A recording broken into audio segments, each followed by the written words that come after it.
বিসমিল্লাহির রহমানির রহিম। আসসালামু আলাইকুম। প্রিয় উচ্চ মাধ্যমিক শ্রেণীর ছাত্রীরা, ঢাকা উইমেন অনলাইন ক্লাসে আবারও সবাইকে স্বাগতম জানাচ্ছি। আমি ফারজানা খান, ঢাকা উইমেন কলেজ। আজ আমি তোমাদের হিসাব বিজ্ঞান দ্বিতীয় পত্র, যার কোড 254, এই বিষয়ের অষ্টম অধ্যায় মজুদ পণ্যের হিসাব রক্ষণ পদ্ধতি, এই অধ্যায় থেকে কর্মহার বা কার্যহার এ পদ্ধতিতে মজুরি নির্ণয় শিখাবো। তো এর আগে আমরা জেনে নেই যে মজুরি কাকে বলে। কোনো উৎপাদনমুখী প্রতিষ্ঠানে কারখানার শ্রমিককে তার শ্রমের বিনিময়ে যে পারিশ্রমিক দেওয়া হয় তাকে মজুরি বলে। তবে চলো আমরা অঙ্কটা শুরু করার আগে প্রশ্নটা একটু ভালো করে দেখে নেই। আকমল লিমিটেডের প্রতিষ্ঠানে মজুরি সংক্রান্ত তথ্যাবলী নিচে ছিল নিম্নরূপ: ঘণ্টাপ্রতি প্রমাণ উৎপাদন 10 একক, ঘণ্টাপ্রতি স্বাভাবিক মজুরি 5 টাকা, অনুমোদিত মজুরি 1, প্রমাণ উৎপাদনের নিচে কার্যহারের 80%, 2, প্রমাণ উৎপাদন বা তার সমান কার্যহারের 100%, 3, প্রমাণ উৎপাদন বা তার ঊর্ধ্বে কার্যহারের 140%। প্রমাণ শ্রম ঘন্টা সপ্তাহে 48 ঘন্টা হিসেবে কাজ করা হয়। শ্রমিক কর্তৃক প্রকৃত উৎপাদন: সাকিব 400 একক, রাকিব 530 একক, আকিব 350 একক, নকিব 480 একক। তোমাকে করতে হবে, করণীয় হচ্ছে ক নাম্বার, প্রমাণ উৎপাদনের পরিমাণ নির্ণয়, খ একক প্রতি মঞ্জুরিকৃত মজুরির হার নির্ণয়, গ মজুরি বিবরণীর তালিকা। তো আমাদেরকে প্রথম বের করতে কি বলেছে? প্রমাণ উৎপাদনের পরিমাণ নির্ণয় করতে বলেছে। তো প্রথমে আমরা বের করব প্রমাণ উৎপাদনের পরিমাণ নির্ণয়, বা এটাকে বলে ক নাম্বার সাপ্তাহিক প্রমাণ উৎপাদন। তো আমরা প্রথম কি করব? ক নাম্বার বের করব।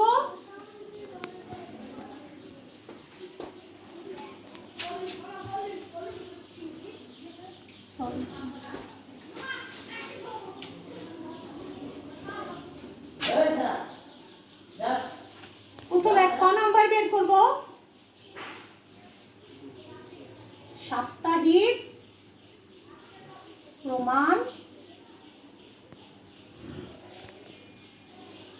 উৎপাদন। আচ্ছা, সাপ্তাহিক প্রমাণ উৎপাদন, সাপ্তাহিক কার্যঘণ্টা। তাহলে সাপ্তাহিক প্রমাণ উৎপাদন আমাকে বের করতে হবে। তো সপ্তাহে কত ঘন্টা কাজ হয়েছে, এটা সূত্র হচ্ছে সাপ্তাহিক কার্যঘণ্টা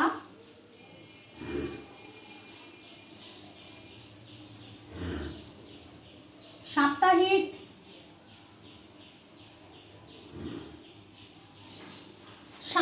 কার্যঘণ্টা ইনটু ঘন্টা প্রতি প্রমাণ উৎপাদন, ঘন্টা প্রতি প্রমাণ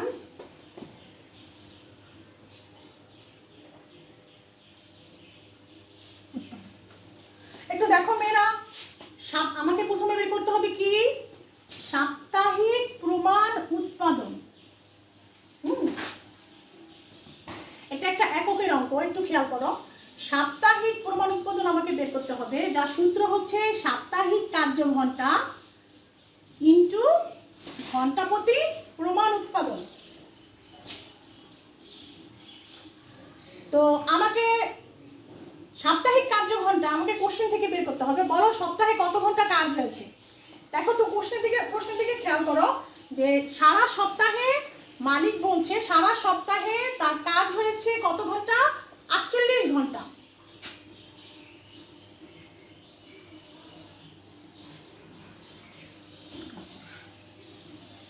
সারা সপ্তাহে কাজ হয়েছে কত ঘন্টা? 48 ঘন্টা। আর মালিক বলছে যে ঘন্টা প্রতি একজন শ্রমিককে কমপক্ষে 10 একক উৎপাদন করতে হবে। মানে মালিকের এটা স্ট্যান্ডার্ড প্রোডাকশন যাকে বলে, যে উনি নির্ধারণ করে দিয়েছে যে ঘন্টা প্রতি একজন শ্রমিককে কমপক্ষে 10 একক উৎপাদন করতে হবে। তাহলে আমরা গুণ করবো কত দিয়ে? 10 একক। তাহলে আমরা যদি করি তাহলে আমাদের গুণ করলে কত আসে? 480 একক। 480 একক। তাহলে আমরা বের করে নিলাম সাপ্তাহিক প্রমাণ উৎপাদন কত একক? 480 একক। কিভাবে আমি আরেকবার বুঝাচ্ছি যে সাপ্তাহিক প্রমাণ উৎপাদন করতে হবে কি, আমরা কি করেছি যে সারা সপ্তাহে কত ঘন্টা কাজ হয়েছে, সারা সপ্তাহে 48 ঘন্টা কাজ হয়েছে, আর ঘন্টা প্রতি তোমার শ্রমিককে 10 একক উৎপাদন করতে হবে। তাহলে 48 ঘন্টাকে 10 দিয়ে গুণ করলে কত আসে?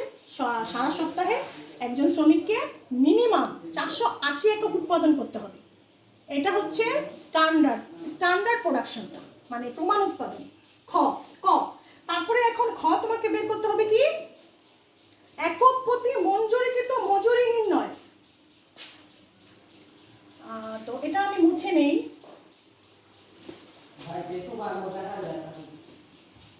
এটা একটু মুছে নেই।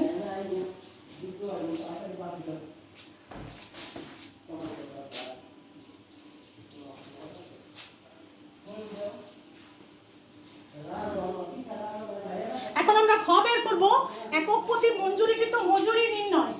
খ একক প্রতি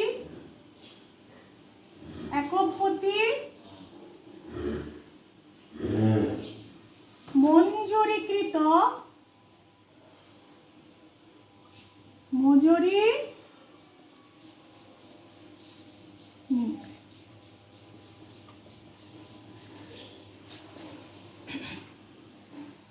একক প্রতি মঞ্জুরিকৃত মজুরি নির্ণয়। আচ্ছা, ওখানে কিছু পার্সেন্টেজ দেওয়া আছে, তোমরা একটু খেয়াল করে। এখানে দেওয়া আছে যে কেউ যদি প্রমাণ উৎপাদনের নিচে, মানে প্রমাণ উৎপাদনের নিচে উৎপাদন করে তাহলে সে পাবে তার কার্যহারের 80%।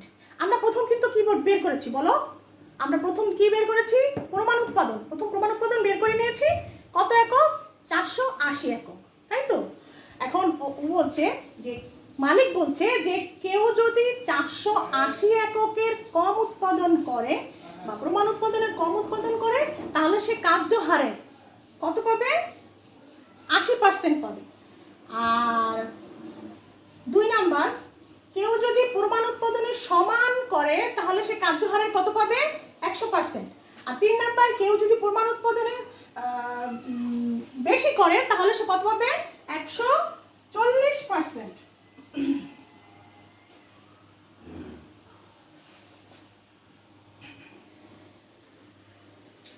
তো একক প্রতি মঞ্জুরিকৃত মজুরি আমরা প্রথম নির্ণয় করি। এখানে কি বলে নিয়েছে একটু দেখে নিই আমরা। 1 একক উৎপাদন করতে খরচ হয় কয় টাকা? একটু খেয়াল করো, আমি তোমাদেরকে একটু ভেঙে বোঝাচ্ছি। 1 একক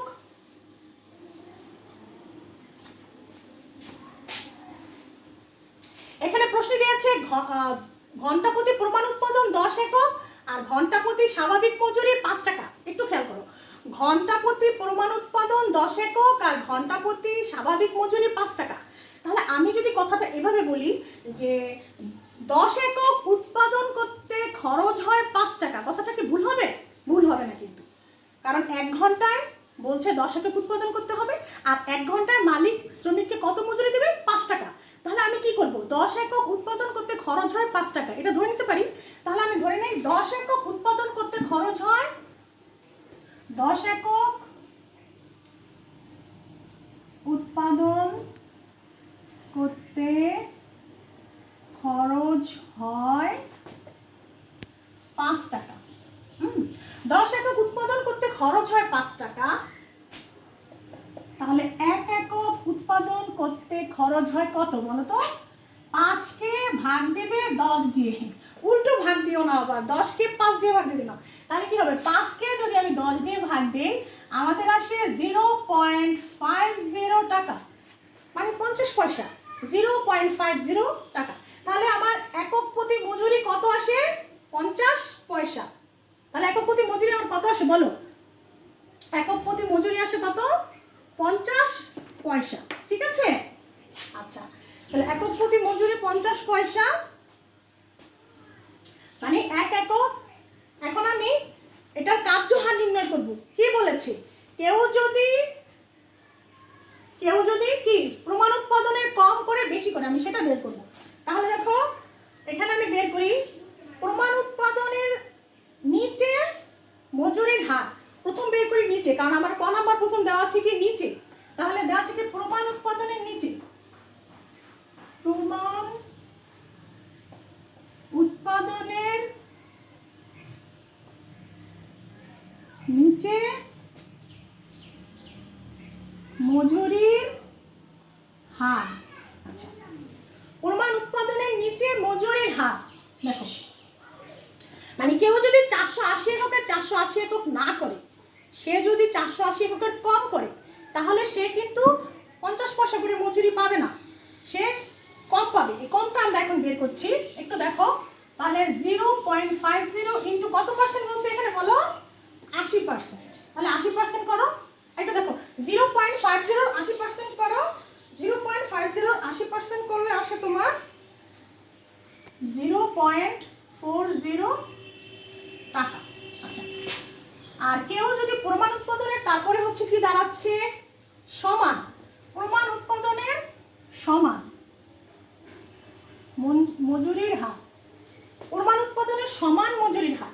মানে কেউ যদি 480 এককের 480 এককে উৎপাদন করে, তাহলে সে কত পাবে? তাহলে 0.50 ইন্টু 100%।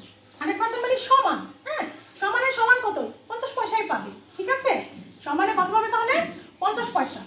আর প্রমাণ উৎপাদনের ঊর্ধ্বে, নিচে দাঁড়াচ্ছে কি ঊর্ধ্বে মজুরির হার। মানে কেউ যদি 480 এককের বেশি করে, তাহলে সে কত করে পাবে একক প্রতি মজুরি? হ্যাঁ, একক প্রতি মজুরি কত পাবে সেটা আমাকে বের করে নিতে হবে। তাহলে কি এটা হচ্ছে বলছে 140%। কার উপরে করব?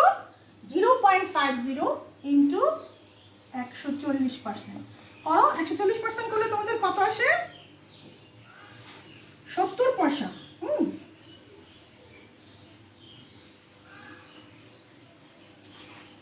তাহলে দেখো মেয়েরা, তোমরা বোর্ডটা ভালো করে একটু খেয়াল করো। আমি যে ওয়ার্কিংস গুলা করলাম, একটু ওয়ার্কিংস গুলো ভালো করে উঠায় নাও খাতার ভিতরে, নাহলে অঙ্কটা বুঝতে পারবো না। সবাই একটু খেয়াল করেছো? আমি আবার একটু বোঝার সুবিধার্থে বলে নেই। আমি প্রথম বের করেছি একক প্রতি মজুরি, কিন্তু মজুরি নির্ণয় করেছি একক প্রতি মজুরি। মজুরিকৃত মজুরি কি করে নির্ণয় করেছি? যে আমার 10 একক উৎপাদন করতে খরচ হয়েছে 5 টাকা, তাহলে 1 একক উৎপাদন করতে খরচ হয়েছে কত? 0.50 মানে 50 পয়সা। তারপর আমি যেহেতু এটা কার্যহার পদ্ধতি, কম বেশি করলে আমাকে মজুরিও মালিকে বলেছে, মালিকের নিয়ম যে সেটাও তার কম বেশি হবে মজুরি। তাহলে আমার স্ট্যান্ডার্ড প্রোডাকশন প্রমাণ উৎপাদন কত ছিল ক নম্বরে? বোর্ডটা একটু খেয়াল করো সবাই। প্রমাণ উৎপাদনের স্ট্যান্ডার্ড প্রোডাকশন ক নম্বরে আমরা হোমওয়ার্কে পড়েছি যে 480 একক, তাই তো? কেউ যদি 480 এককের কম করে, সে মজুরির হার হবে তার 80%, 50 পয়সার 80%, তাহলে কত করে হবে? 40 পয়সা। আর কেউ যদি 480 করে, তাহলে সে 50 পয়সা পাবে। আর যদি কেউ ঊর্ধ্বে করে, তাহলে কত পাবে? 140 পয়সা। তাহলে আসে কত? 70 পয়সা করে। ঠিক আছে, তাহলে এটা বুঝতে পেরেছো? এখন আমরা একটা বিবরণী ছক করব। তোমরা সবাই খাতার ভিতরে আটটা ঘর আঁকো। আটটা ঘর আঁকতে হবে। হ্যাঁ, সবাই এটা করে নাও। তাহলে আমরা এটা ক্লিন করে নিচ্ছি, একটু ক্লিন করে নিচ্ছি। এখন আমরা অঙ্কের ঘরগুলো আঁকবো। এখন গ নাম্বার আমরা করব। গ নাম্বার কি বলছে অঙ্কে? যে মজুরি বিবরণী তালিকা। আমরা এখন কি বের করব? মজুরি বিবরণী তালিকা। তাহলে আমরা এখানে গ নাম্বার দিয়ে নেই। গ নাম্বারে বলেছি মজুরি বিবরণী তালিকা। আগে আমি একটা ঘর করে নিচ্ছি। হ্যাঁ, একটু খেয়াল করো। 1 4 5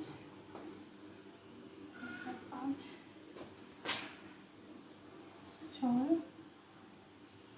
7 8। ঠিক আছে, এখানে আমি লিখবো প্রথমে কি মজুরি বিবরণী তালিকা। হ্যাঁ, মজুরি বিবরণী, মজুরি বিবরণী তালিকা। আর প্রথম বের করেছি কি মজুরি বিবরণী তালিকা। তাহলে প্রথম ঘরে আমরা লিখবো হচ্ছে কি ক্রমিক নং, ক্রমিক নং, শ্রমিকের নাম,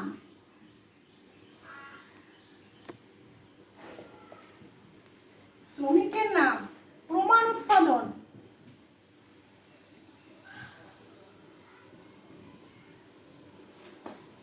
প্রমাণ উৎপাদন 3 নাম্বার ঘরে।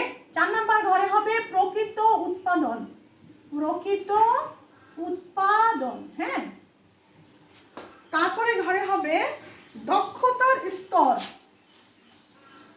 দক্ষতার স্তর। তারপরে ঘরে হবে মঞ্জুরি, একক প্রতি মঞ্জুরিকৃত মজুরির হার, একক প্রতি মঞ্জুরিকৃত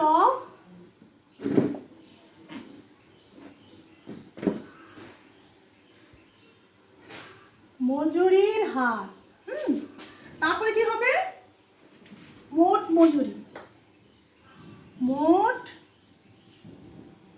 মজুরি। মেয়েরা একটু খেয়াল করো, আমি ঘরগুলো আবার বলছি। 1 নাম্বার হয়েছে ক্রমিক নং, 2 নাম্বার শ্রমিকের নাম, 3 নাম্বার প্রমাণ উৎপাদন, 4 নাম্বার প্রকৃত উৎপাদন, 5 নাম্বার দক্ষতার স্তর, 6 নাম্বার একক প্রতি মঞ্জুরিকৃত মজুরির হার। আমি আবার বলছি, লেখাগুলো তো ছোট। একক প্রতি মঞ্জুরিকৃত মজুরির হার। একদম লাস্ট ঘরে হচ্ছে মোট মজুরি, মানে টোটাল মজুরি। আর এটা হচ্ছে চেক ও স্বাক্ষর। এই ঘরে কিছু হবে না, এই ঘরটা একটা এক্সট্রা থাকতে হয়, কারণ সবকিছু তো চেক ও স্বাক্ষর থাকবে। ঠিক আছে, তাহলে আমরা অঙ্কটা এখন বিবরণী তৈরি করি। ক্রমিক নংয়ের ঘরে দিব 1 নাম্বার। আচ্ছা, 1 নাম্বার শ্রমিকের নাম কি? 1 নাম্বার শ্রমিকের নাম কি? সাকিব। 1 নাম্বার শ্রমিকের নাম সাকিব। সাকিবকে মালিক কত প্রমাণ উৎপাদন বলেছে? 480 একক। ওই যে 1 নাম্বার কতে বের করেছি কি 480 একক। ঠিক আছে, 480 একক। আর সাকিব কত উৎপাদন করেছে? সাকিব করেছে 400 একক।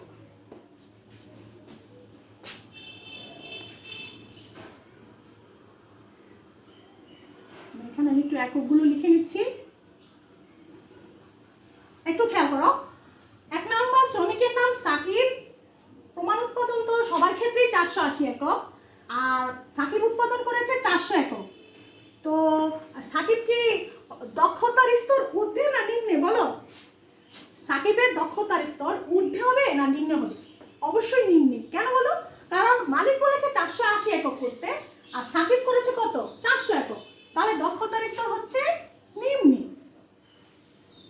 বা নিচে। হ্যাঁ, তাহলে সাকিব একক প্রতি কত মজুরি পাবে? তোমরা 2 নম্বর ওয়ার্কিংস আমি যে করেছি সেটা তো দেখো। তাহলে সাকিব একক প্রতি মজুরি পাবে 50 পয়সা। তো সে পাবে না, কারণ সে তো 480 করতে পারে নাই, সে কম করেছে। কত করেছে? সে 400 একক করেছে। তাহলে তার একক প্রতি মজুরি কমে যাবে। তো আমরা পার্সেন্টেজ বের করে নিয়েছি এর আগে। 480 ইন্টু কত পার্সেন্ট করেছি? 80%। কত হয়েছে আমাদের? কত পয়সা করে আসছে? 40 পয়সা। রাইট, তাহলে 40 পয়সা করে আমরা দিব 0.40, 40 পয়সা। তাহলে এখন তোমরা গুণ করো, কোনটাকে কোনটা দিয়ে গুণ করবে বলো তো? সাকিবের প্রকৃত উৎপাদনকে একক প্রতি মজুরি, সাকিব উৎপাদন করেছে 400 একক, আর একক প্রতি মজুরি পাবে কত করে? 40 পয়সা। তাহলে 400 একককে 40 পয়সা দিয়ে গুণ করো, কত আসে বলো? 160 টাকা। 160 টাকা। ঠিক আছে, বুঝতে পারলাম? এখন ক্রমিক নাম্বার 2 নাম্বার শ্রমিকের নাম কি? রাকিব।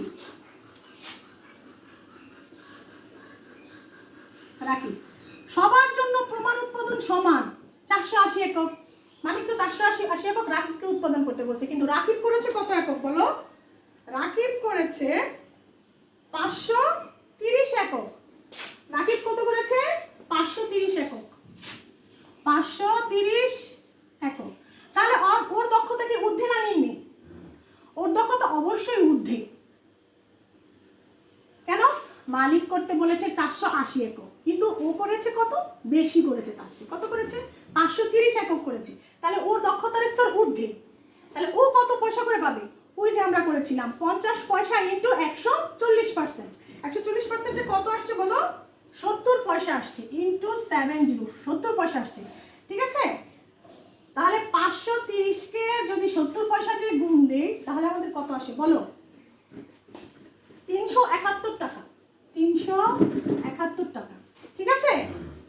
আমি আবার বলে দিচ্ছি, রাকিবের উৎপাদন করতে মালিক বলেছে 480 একক, কিন্তু রাকিব করেছে কত? 530 একক। তাহলে ওর দক্ষতা ঊর্ধ্বে। আর ঊর্ধ্বের কারণে সে 50 পয়সার 140% মঞ্জুরিকৃত মজুরি পাবে। 50 পয়সার 140% আমরা খ নম্বর ওয়ার্কিংসে করেছি। কত আসছে? 70 পয়সা করে। তাহলে ও 70 পয়সা করে ওটা দিতে হবে।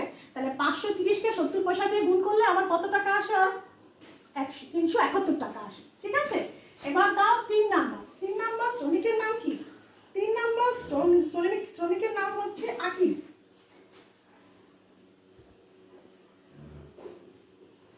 তাহলে আকিবের ক্ষেত্রেও তো মালিক 480 এককে উৎপাদন করতে বলছে, কিন্তু আকিব করেছে কত একক বলো? আকিব করেছে 350 একক। তাহলে দেখো, আকিবের ক্ষেত্রেও 480 একক করতে বলেছে, কিন্তু আকিব করেছে 350 একক। তাহলে তার দক্ষতার স্তর কি হবে বলো? সে নিম্নে। নিম্নে হলে কত পয়সা করে? এর আগে করেছি আমরা সাকিবের ক্ষেত্রে কত পয়সা করে? 40 পয়সা। তাহলে গুণ করো 350-কে 40 পয়সা দিয়ে গুণ করলে আসে 140 টাকা। 140 টাকা। ঠিক আছে? এবার আমরা 4 নাম্বার দিব। 4 নাম্বার ওর নাম কি? নকিব। আচ্ছা, নকিব করেছে, নকিবের ক্ষেত্রেও মালিক বলেছে প্রমাণ উৎপাদন কত হবে? 480 একক। আচ্ছা, কিন্তু নকিব কত উৎপাদন করেছে? নকিব 480 এককে 480 এককই করেছে। তাহলে 480 একক। তাহলে ওর দক্ষতার স্তর কত? মালিক করতে বলেছে 480 একক এবং ও নিজেও করেছে 480 একক। তাহলে ওর দক্ষতার স্তর কি হবে? সমান। ঠিক আছে? সমান। তাহলে ও কত করে পাবে? 50 পয়সা 50 পয়সা করে পাবে। একক প্রতি সমান মজুরি 50 পয়সার 100% 50 পয়সা। ঠিক আছে? তাহলে 480-কে 50 পয়সা দিয়ে গুণ করো, কত হয়?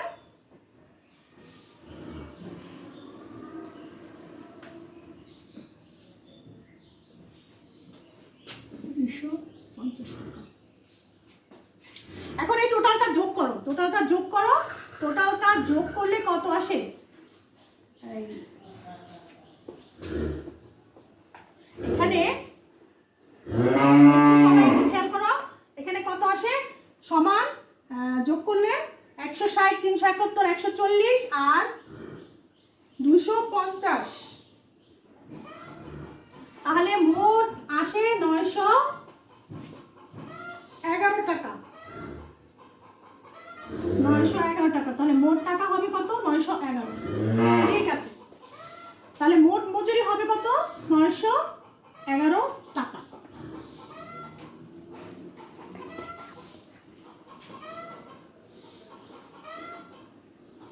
মোট মজুরি 911 টাকা। তাহলে আমরা তিনটা পার্ট শিখে নিলাম। এক, ক, খ, গ। তোমাদের নিশ্চয়ই তোমরা সবাই বুঝতে পেরেছো। অঙ্কটা তোমরা অবশ্যই বাসায় চেষ্টা করবে। এই টাইপের যত অঙ্ক আছে সবগুলো অঙ্ক তোমরা করে নিবে বাসায়। আর যদি কোনো সমস্যা হয় মেসেঞ্জার গ্রুপে তোমরা অবশ্যই এই জিনিসটা আমাকে জানাবে, তাহলে আমি অবশ্যই তোমাদের এই সমস্যা সলভ করার চেষ্টা করব। প্রিয় ছাত্রীরা আমার, আমরা এখন একটা কঠিন সময় পার করছি। এক হচ্ছে প্রাকৃতিক বিপর্যয়, আরেকটা হচ্ছে মহামারী করোনা ভাইরাস। আল্লাহ পাক আমাদের এই দুর্যোগ থেকে রক্ষা করুন। আমরা আমাদের সাধ্যমতো এই দুর্যোগ থেকে একে অপরকে নিজ নিজ অবস্থান থেকে সাহায্য করব। তো আল্লাহ পাকের কাছে বেশি বেশি করে দোয়া করব যাতে তার দয়ায় এই মহামারী করোনা ভাইরাস থেকে আমরা তাড়াতাড়ি পরিত্রাণ পেতে পারি। ইনশাল্লাহ আল্লাহ পাক আমাদের এই কঠিন সময় খুব তাড়াতাড়ি ভালো করে দিবেন এবং আমরা সবাই সবার জন্য দোয়া করব। তো তোমরা আজকের মতো সবাই ভালো থাকো, সুস্থ থাকো এবং সবাই ঢাকা উইমেন কলেজ পরিবার, ঢাকা উইমেন কলেজের জন্য, ঢাকা উইমেন কলেজের সব শিক্ষক কর্মকর্তা কর্মচারী, অধ্যক্ষ মহোদয়, আমাদের নতুন চেয়ারম্যান মহোদয় এবং আমাদের গভর্নিং বোর্ডের সদস্যবৃন্দ, আমরা সবার জন্য তোমরা দোয়া করবে যাতে তাড়াতাড়ি তোমরা সবাই কলেজে এসে আমাদের সাথে আবার ক্লাস করতে পারো। তো আজকে এই শুভকামনা সবার প্রতি, আমার শুভকামনা সবার প্রতি রইল। তো সবাই ভালো থাকো, এরপরে দেখা হবে আরেকটা ক্লাসে। তো শেষ আজ আমি তোমাদের কাছ থেকে এই বলে বিদায় নিচ্ছি। আসসালামু আলাইকুম, আল্লাহ হাফেজ।